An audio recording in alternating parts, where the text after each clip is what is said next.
మొగిలిచెర్ల దత్తాత్రేయ స్వామి ఈ అవధూత 1976లో అంటే 32 ఇయర్స్ వయసులో కపాల మోక్షం ద్వారా సిద్ధి పొందిండు. వైశాఖ శుద్ధ సప్తమి రోజు శరీరంలో నుండి పెద్ద శబ్దనాదం వచ్చింది. అది నాభి నుండి శిరస్సు పైభాగం వరకు క్రమంగా నాదం 5 నిమిషాలు ప్రాకి ఆగిపోయింది. తర్వాత శిరస్సు పైభాగం నుంచి రక్తం దారిలా గారింది. అదే సమయంలో అక్కడ చుట్టూ ఉన్న గ్రామాల ప్రజలు, ఆశ్రమవాసులకు ఒక నీలిరంగు జ్యోతి ఆకాశంలోకి ప్రయాణించడం ఎందరో చూసిరు. వారు కపాల మోక్షం ద్వారా సిద్ధి పొందినారు.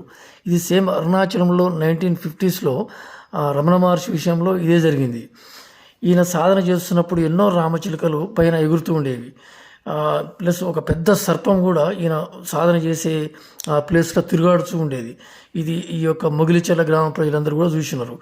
ఇది మాల్యాద్రి లక్ష్మీనరసింహస్వామి మాలకొండ, అంటే ఓన్లీ శనివారం మాత్రమే ప్రజల కాలం ఉంటుంది. మిగతా 6 డేస్ దేవతలు అర్చన చేస్తారు. ఆ గుళ్ళో ఈయన సాధన చేసిండు ఫస్ట్. తర్వాత ఈ మొగిలిచెర్ల గ్రామంకు